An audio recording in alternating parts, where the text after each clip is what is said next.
സ്വാഗതം ഇൻസൈറ്റിലേക്ക് ഒരിക്കൽ കൂടി. നമ്മൾ ഇന്ന് സംസാരിക്കുന്നത് ബി ജെ പിയുടെ നേതാക്കൾ കേരളത്തിലെ വിവിധ രാഷ്ട്രീയ പാർട്ടി നേതാക്കളെ കാണുന്നത്, സംസാരിക്കുകയും അവരുടെ പാർട്ടിയിലേക്ക് കൊണ്ടുപോകാൻ ശ്രമിക്കുകയൊക്കെ ചെയ്യുന്നതിനെ സംബന്ധിച്ചുള്ള അഭ്യൂഹങ്ങൾ നേരത്തെ മുതലുണ്ട്. ചില നേതാക്കൾ ബി ജെ പിയിലേക്ക് പോകുന്ന കാഴ്ച കഴിഞ്ഞ ലോക്സഭാ തെരഞ്ഞെടുപ്പിന് തൊട്ടു മുമ്പ് നമ്മൾ കാണുകയും ചെയ്തു. ഇപ്പോൾ ഉണ്ടായിരിക്കുന്ന ഏറ്റവും വലിയ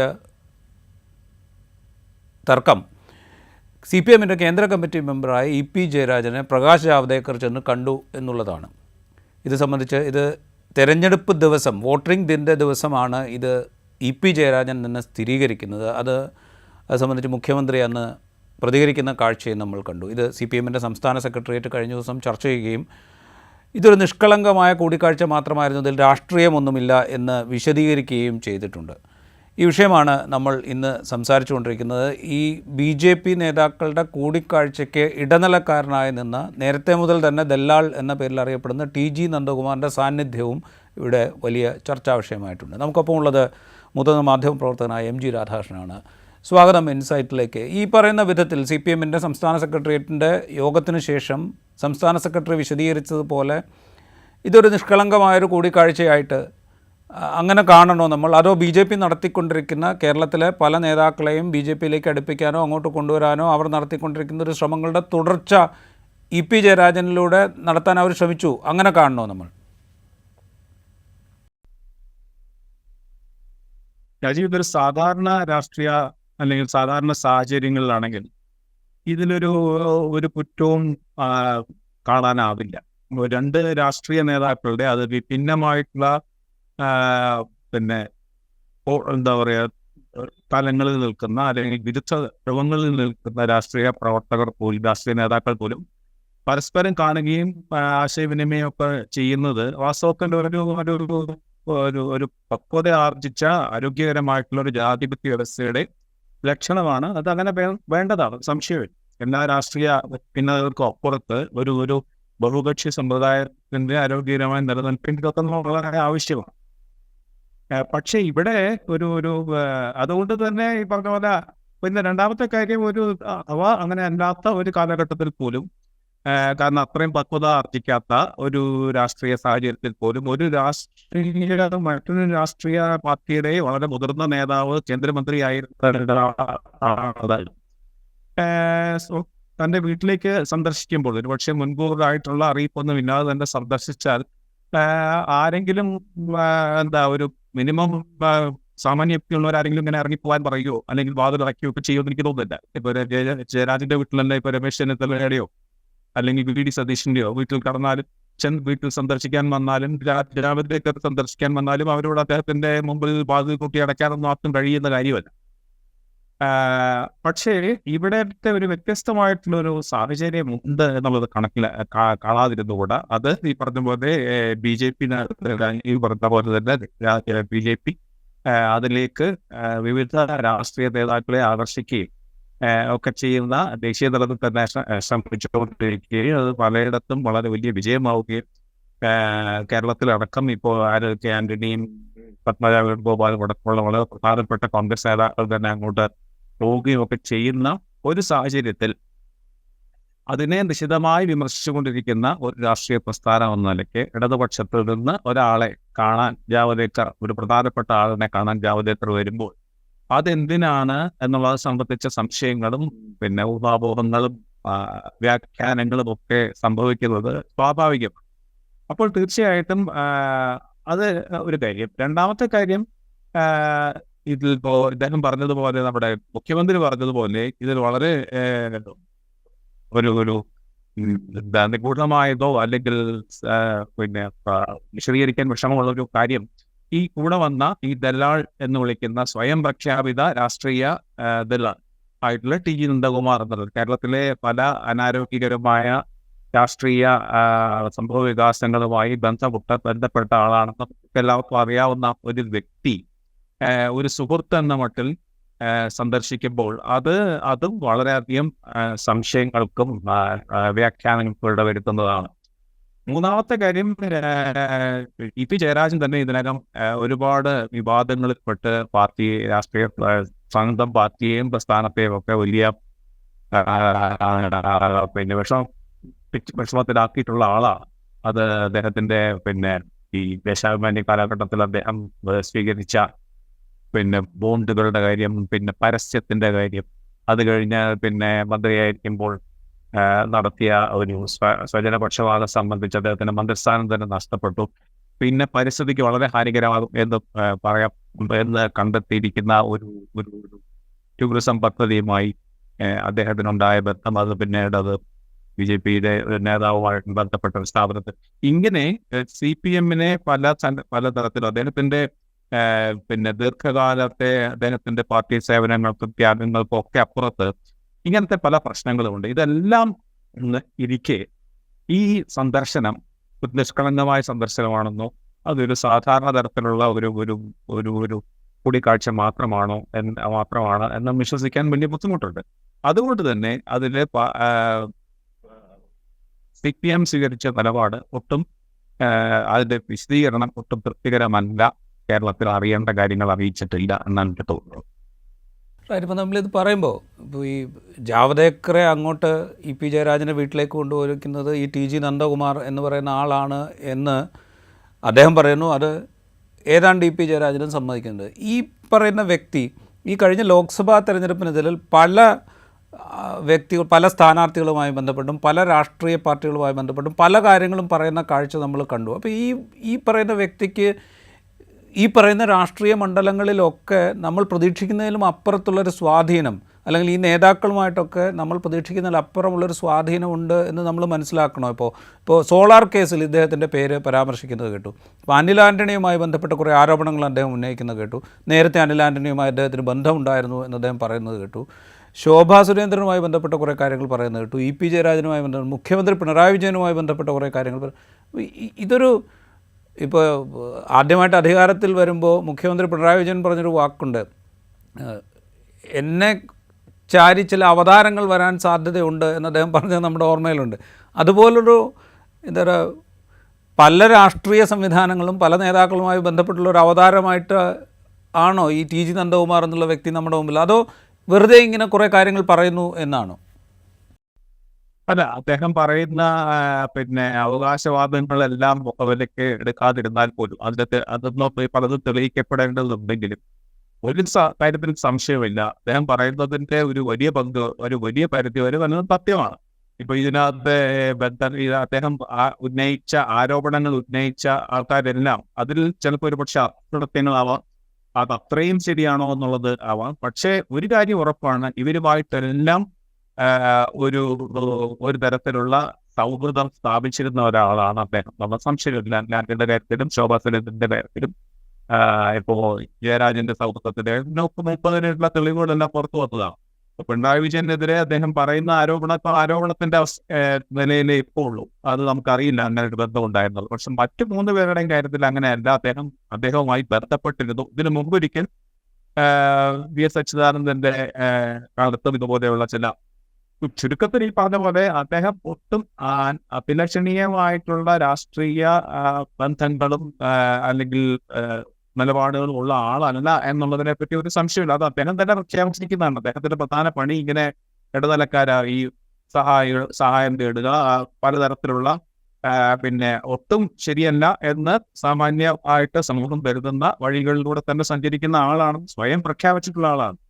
അതുകൊണ്ട് തന്നെയാണ് ആ ബന്ധം എന്ത് എന്നുള്ളത്, ആ ബന്ധത്തിനെ കുറിച്ച് വിശദീകരിക്കാൻ, ആ ബന്ധത്തിനെ പറ്റി സമൂഹത്തെ ബോധ്യപ്പെടുത്താനും ഉള്ള ഉത്തരവാദിത്വം ഇവർക്കെല്ലാവർക്കും ഉണ്ട്. പ്രത്യേകിച്ച് കാരണം പ്രോപ്പർട്ടി ഇൻ പബ്ലിക് ലൈഫ് എന്ന് പറയുന്നത് അതിന്റെ ഒരു പൊതുപ്രവർത്തനത്തിന്റെ കാര്യതയുടെ കാര്യത്തിനായാലും പൊതുപ്രവർത്തനത്തിന് നിർബന്ധമായി ഉണ്ടായിരിക്കുന്ന സദാചാരങ്ങളുടെ കാര്യത്തിലും ഒക്കെ ഒരു ജനാധിപത്യ രാജ്യത്തെ ഇതെല്ലാം വിശദീകരിക്കാനുള്ള ബാധ്യത തീർച്ചയായിട്ടും രാഷ്ട്രീയ നേതാക്കൾക്കുണ്ട്. അതിൽ പ്രത്യേകിച്ച് പ്രധാനപ്പെട്ട നേതാവാകുമ്പോൾ ഇപ്പൊ ഇത് മറ്റു 3 പേരെ പറഞ്ഞ പോലെ എന്താ, ഇദ്ദേഹം EP ജയരാജൻ ഈ പാർട്ടിയുടെ സെൻട്രൽ കമ്മിറ്റി മെമ്പറാണ്, LDFന്റെ കൺവീനറാണ് എന്നൊക്കെ ഉള്ളത് സംഗതിയുടെ കൂടുതൽ ഗുരുതരാവസ്ഥയിലേക്ക് കാര്യങ്ങൾ നീക്കുക.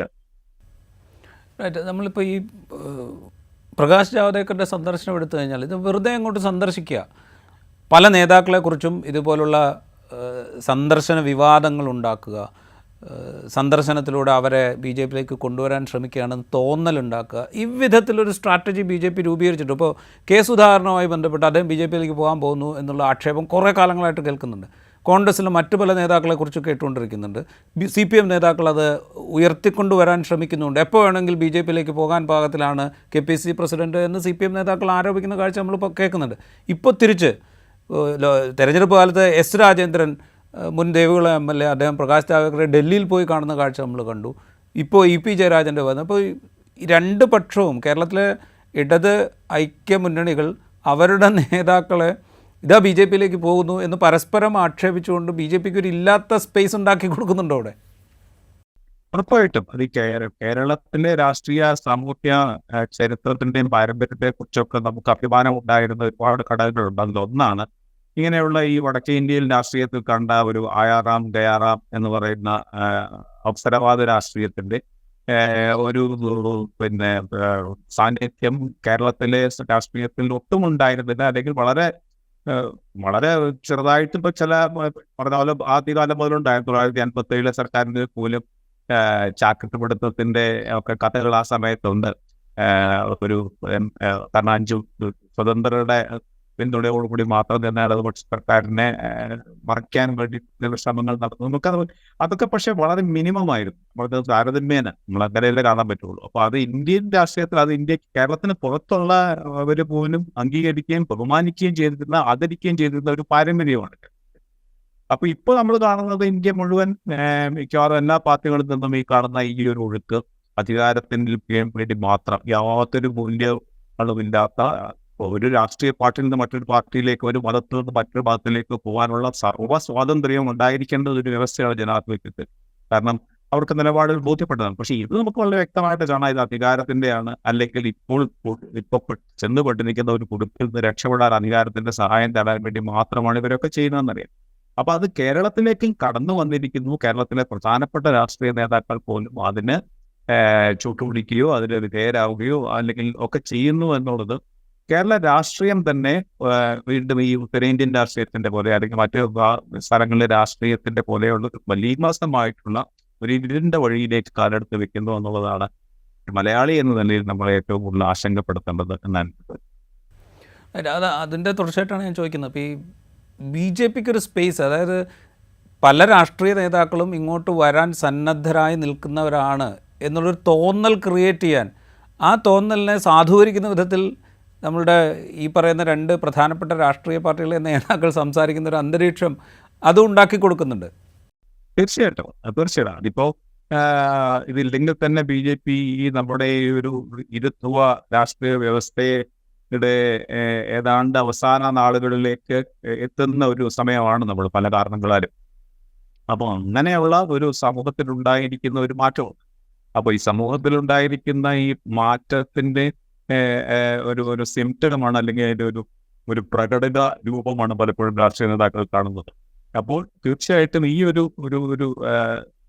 ബി ജെ പി രാഷ്ട്രീയത്തിന്റെ അല്ലെങ്കിൽ സംഘപരിവാർ രാഷ്ട്രീയത്തിന്റെ, വർഗീയ രാഷ്ട്രീയത്തിന്റെ,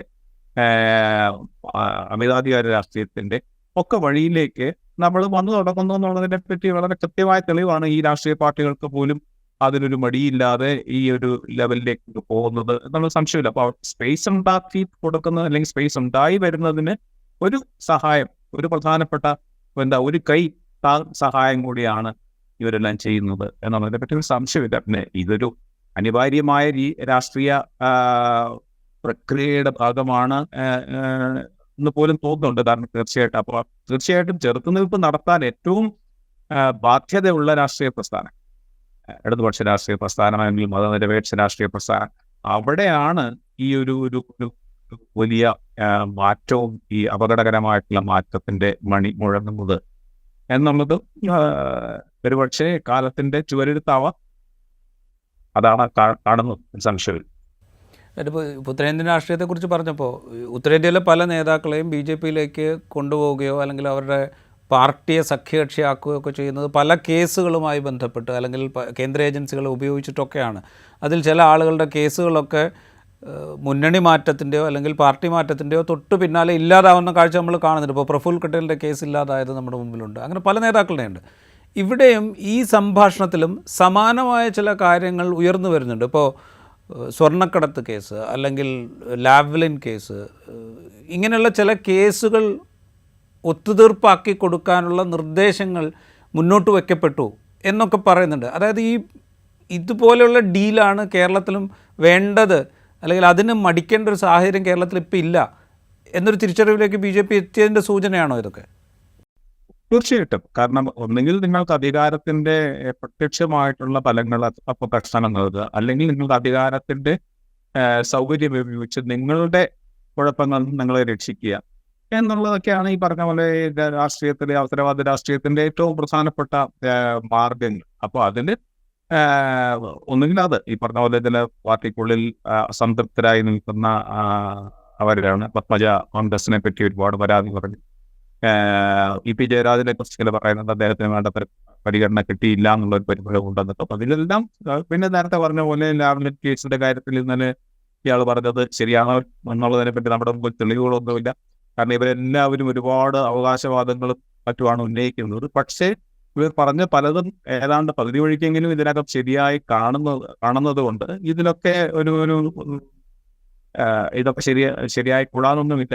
അതുകൊണ്ട് തീർച്ചയായിട്ടും ഈ നേരത്തെ പറഞ്ഞ പോലെ ഇതെല്ലാം ഒരല്പം കനം ഉള്ളവർക്കാണ് ഈ ഭയമുള്ളത് വഴിയിൽ. അതുകൊണ്ട് ആ കനം കാരണമായിരിക്കണം ഈ അവര് എന്താ പറയുക, ഇംഗ്ലീഷിലൊരു പിന്നെ എന്താ പറയുക സിറ്റിംഗ് ഡക്ക് എന്ന് പറയാറുണ്ട്. കാരണം ഒരു വളരെ എന്താ ബുദ്ധിമുട്ടിലേക്ക് വന്നു നിൽക്കുന്ന സമയത്ത് അവരെ പിടിക്കാൻ വളരെ എളുപ്പമാണ് എന്നുള്ളത് കൊണ്ട് ആ മാർഗമാണ് BJP നയിക്കുന്നത്. അത് ഈ ജാവദേക്കറൊക്കെ പോലെയുള്ള ഉത്തരേന്ത്യൻ രാഷ്ട്രീയത്തിന്റെ സ്വഭാവത്തിന്റെ എല്ലാം തന്ത്രങ്ങളും വഴികളും ഒക്കെ അറിയാവുന്ന ഒരാൾ മുന്നിട്ട് ഇറങ്ങുമ്പോൾ അവർക്ക്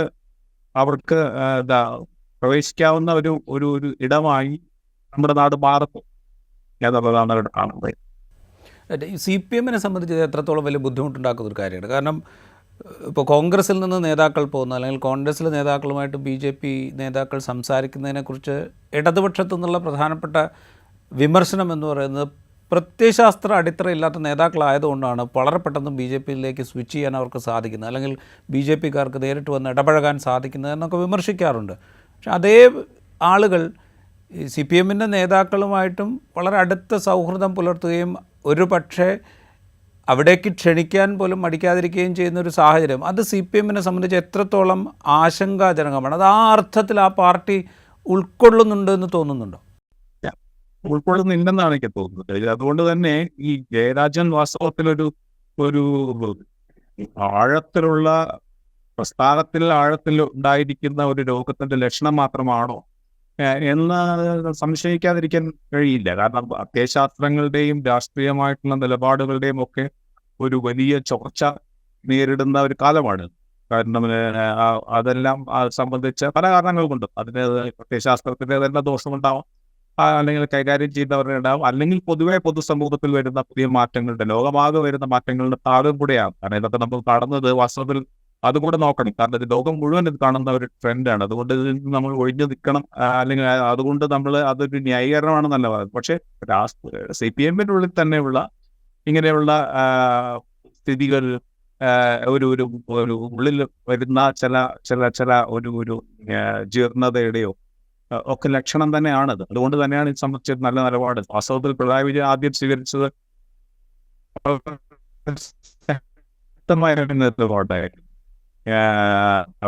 പറഞ്ഞ പോലെ അത് പക്ഷേ അപ്പൊ അന്നൊരു വ്യക്തിപരമായ ഒരു ദൗർബല്യം മാത്രമാണ് എന്നുള്ള രീതിയിലാണെങ്കിൽ അങ്ങനെയാണെങ്കിൽ കുഴപ്പമില്ല, ആ രീതിയിൽ തന്നെ ഡീൽ ചെയ്യും. പക്ഷേ ഇപ്പോൾ നമ്മൾ ഇന്നലെ അത് അടിയന്തരമായിട്ടും രാഷ്ട്രീയ ആവശ്യങ്ങൾക്കാണെങ്കിൽ പോലും സ്റ്റേറ്റ് സെക്രട്ടേറിയറ്റ് സ്വീകരിച്ച നിലപാട് വളരെ ഒരു അഴകുഴമ്പൻ നിലപാടായിപ്പോയിരുന്നു. കാരണം ഇത് കഴിഞ്ഞാൽ ഇനി നടപടി ഉണ്ടാവും എന്നൊക്കെ പറയുന്നുണ്ട്. ഇതൊരു നിഷ്കളങ്കമായ കൂടിക്കാഴ്ചയാണ്, പാർട്ടി നേതാക്കന്മാർ അങ്ങനെ കാണുന്നത് കുഴപ്പമില്ല എന്നൊക്കെ പറയുന്നത് വാസ്തവത്തിൽ ആരും കബളിപ്പിക്കാനാണെന്ന് സംശയമില്ല. കാരണം ഇതെല്ലാം നമ്മുടെ സമൂഹത്തിന്റെ മുമ്പിൽ, പൊതുസമൂഹത്തിന്റെ മുമ്പിൽ കാണുമ്പോൾ ഇടതുപക്ഷത്തിന് ഉണ്ടാവുന്ന ഒരു തളർച്ച, അല്ലെങ്കിൽ അതിനുണ്ടാവുന്ന മറ്റെല്ലാവരെയും പോലെയാണ് ഇവര് എന്ന് ഉള്ള ഒരു തോന്നൽ സമൂഹത്തിൽ വ്യാപകമാകുന്നതിന് കാരണമാകുന്നുണ്ടെന്ന് സംശയമില്ല. സംബന്ധിച്ച നിലപാട് ഇങ്ങനെയൊന്നും ആയിരുന്നില്ല, നമുക്കറിയാവുന്ന നിലപാട്. ഇപ്പോൾ ഇതിന്റെ നിലപാടുകളെ സംബന്ധിച്ച നിലപാട് സ്വീകരിക്കുന്നതിലൊക്കെ വളരെ കർശനമായ നിലപാടുകൾ ഉണ്ടായിരുന്ന ഒരു പ്രസ്ഥാനമാണ് എന്നാണ് അതുകൊണ്ടാണ് ഇത് കൂടുതൽ വളരെ ക്ലയറിംഗ് ആയിട്ട് പോകുന്നത്. ഞാൻ അവസാനമായിട്ടൊരു കാര്യം കൂടെ ചോദിച്ചിട്ട്, ഇപ്പോൾ CPM-ൻ്റെ കേന്ദ്ര കമ്മിറ്റി മെമ്പറായിരിക്കുന്ന ഒരാൾ അദ്ദേഹത്തെ BJP-യുടെ ഒരു പ്രധാനപ്പെട്ട നേതാവ്, കേരളത്തിൻ്റെ ചുമതലയുള്ളൊരു നേതാവ്, മുൻ കേന്ദ്രമന്ത്രി സന്ദർശിക്കാൻ വരുന്നു. സന്ദർശനം എന്തും ആയിക്കോട്ടെ, സന്ദർശനം ഇപ്പോൾ വ്യക്തിപരമായ സന്ദർശനമായിരിക്കാം, എന്തും ആയിക്കോട്ടെ, പക്ഷേ ഇത് പാർട്ടി അറിയിക്കുക എന്നുള്ളതൊരു പ്രാഥമികമായ ഉത്തരവാദിത്തമല്ലേ പ്രത്യേകിച്ച് ഒരു കേന്ദ്ര കമ്മിറ്റി അംഗം എന്നുള്ള നിലയ്ക്ക്? അതുപോലും ചെയ്യാതിരിക്കുന്നു എന്ന് പറയുന്നിടത്ത് നമ്മൾ ഈ ആരോപിക്കപ്പെടുന്ന സംശയങ്ങൾക്ക് ഒരുപാട് അടിസ്ഥാനമുണ്ടാകുന്നു. ഈ പറയുന്ന ദല്ലാളിൻ്റെ സാന്നിധ്യം ഒക്കെ വിശദീകരിക്കേണ്ടി വരും എന്നുള്ളതുകൊണ്ട് ഞാനിത് മറച്ചു വയ്ക്കുന്നു എന്നൊക്കെയുള്ള തോന്നലുണ്ടാക്കില്ലേ? ഇതിങ്ങനെ തന്നെ ഇത്രയും സാധാരണ മട്ടിൽ പരിഗണിക്കപ്പെടേണ്ട ഒരു വിഷയമാണോ CPM-നെ സംബന്ധിച്ച്? അതൊരു സാധാരണ രാഷ്ട്രീയ കാലഘട്ടത്തിലാണെങ്കിൽ അതിന് നമുക്കിപ്പോൾ വലിയ അത്ഭുതപ്പെടാനില്ല. കാരണം ഇതൊരു സന്ദർശനമാണ്. ഇപ്പൊ എൻ്റെ വീട്ടിൽ എൻ്റെ അച്ഛനെ അടുത്ത നിരന്തരം സന്ദർശിച്ചിരുന്ന ഒരാളാണ് P. പരമേശ്വരൻ. പക്ഷേ ഇവർ തമ്മിലൊരു സൗഹൃദം ഉണ്ടായിരുന്നു എന്നുള്ളത് വളരെ പരസ്പര ബഹുമാനത്തിൽ അധിഷ്ഠിതമായ സൗഹൃദം ഉണ്ടായിരുന്നു. പക്ഷേ ഞാൻ പറഞ്ഞത് അതൊന്നും നമുക്ക് എന്തുകൊണ്ടാണ് അതൊരു രാഷ്ട്രീയ ഗൂഢാലോചനയുടെ ഭാഗമായി നമ്മൾ കാണാതിരുന്നത്? അല്ലെങ്കിൽ പരസ്പരം രണ്ട് പ്രസ്ഥാനങ്ങളുടെയും ഒരു ആരോഗ്യകരമായിട്ടുള്ള ഒരു ലക്ഷണമായിട്ടൊക്കെയാണ് കൂടുതൽ പേരും ഇങ്ങനെ കണ്ടിരുന്നത്. വിമർശകരുണ്ടായിരുന്നിരിക്കുക. പക്ഷേ തീർച്ചയായിട്ടും പക്ഷേ അതിന് വ്യത്യാസം ഞാൻ പറഞ്ഞത് അതാണ്. ഇതിനൊരു എന്താണ് അതിന്റെ കോണ്ടെക്സ്റ്റ് എന്നുള്ളതാണ്. അങ്ങനെ ഒരു എല്ലാ കാര്യങ്ങൾക്കും അതിന്റെ കോണ്ടെക്സ്റ്റ് ആണ് അതിന്റെ അർത്ഥം, അതിന് അർത്ഥം നൽകുന്നത്. അപ്പോൾ ഈ BJP ഇങ്ങനെ ഒരു വലിയ ശ്രമത്തിന്റെ ഭാഗമായി നടക്കുന്നു. ജയരാജൻ ഇങ്ങനെ ചില ബുദ്ധിമുട്ടുകളുള്ള ഒരു സമയമാണ്, അതിന്റെ പ്രശ്നങ്ങൾ ഉണ്ടാക്കുന്ന സമയം. ഇതെല്ലാം വരുമ്പോഴാണ് പിന്നെ ഏറ്റവും പ്രധാനം പറഞ്ഞ പോലെ ഈ നന്ദകുമാർ എന്ന ഒരു പ്രഖ്യാപിതനായിട്ടുള്ള ഒരു എന്താ പറയുക രാഷ്ട്രീയ ദലാൾ അല്ലെങ്കിൽ ഇടനിലക്കാരൻ, ഇതുപോലത്തെ പൊളിറ്റിക്കൽ ഫിക്സർ എന്നൊക്കെ വിളിക്കാവുന്ന ഒരു മനുഷ്യന്റെ കൂടെയാണ് വരുന്നത് എന്നുള്ളതും അതിനു മുമ്പ് അദ്ദേഹമായിട്ടുള്ള സൗഹൃദം, ഇതെല്ലാം വാസ്തവത്തിൽ ഇതുകൊണ്ടാണ് ഇങ്ങനെ ഒരു കോണ്ടെക്സ്റ്റ് ഇത് വരുമ്പോഴാണ് ഇത്. അതുകൊണ്ട് ഒരു കേവലമായ അർത്ഥത്തിൽ തന്നെ ഇത് കണ്ടത് അപേക്ഷികമാണ്. ഈ കോണ്ടെക്സ്റ്റ് എന്താണ് അങ്ങനെ നോക്കുമ്പോഴാണ് ഇത് കൂടുതൽ വിശദീകരണം ആവശ്യം. അത് ജയരാജൻ വിശദീകരിക്കേണ്ട. അതിനപ്പുറം CPM കൂടുതൽ കൺവിൻസിംഗ് ആയിട്ട് ജനങ്ങളെ ബോധ്യപ്പെടുത്താൻ കഴിയുന്ന രീതിയിൽ ഇതിങ്ങനെയാണ് ഞങ്ങൾ ഇങ്ങനെ ഇതിന് വ്യക്തിപരമായ ഉണ്ടായ ഞങ്ങൾ ഇതാണ് ഓടിയെടുത്തിരിക്കുന്നു എന്നൊക്കെ തെളിയിക്കാൻ കുറച്ചു കാലത്തേക്കും കൂടെ കൂടിയെങ്കിലും ഇതൊക്കെ വേണ്ടതാണ് എന്നാണ് എനിക്ക് തോന്നുന്നത്. റൈറ്റ്. പ്രകാശ് ജാവ്ദേക്കറുടെ സന്ദർശനം, ആ സന്ദർശനത്തിന് ഇടനിലക്കാരനായി നിന്ന TG നന്ദകുമാറിൻ്റെ സാന്നിധ്യം, ഇത് സംബന്ധിച്ചുള്ള കൂടുതൽ വിശദീകരണങ്ങൾ ഒരുപക്ഷെ ഉത്തരവാദിത്തപ്പെട്ട രാഷ്ട്രീയ പ്രസ്ഥാനം എന്നുള്ള നിലയ്ക്ക് ജനാധിപത്യ സമൂഹത്തിന് മുന്നിലേക്ക് വെക്കാൻ CPM-ന് ബാധ്യതയുണ്ട് എന്ന് തന്നെ കരുതണം. ഇൻസൈറ്റിൻ്റെ എപ്പിസോഡ് ഇവിടെ പൂർത്തിയാവുന്നു. മറ്റു എപ്പിസോഡുമായി വീണ്ടും കാണാം.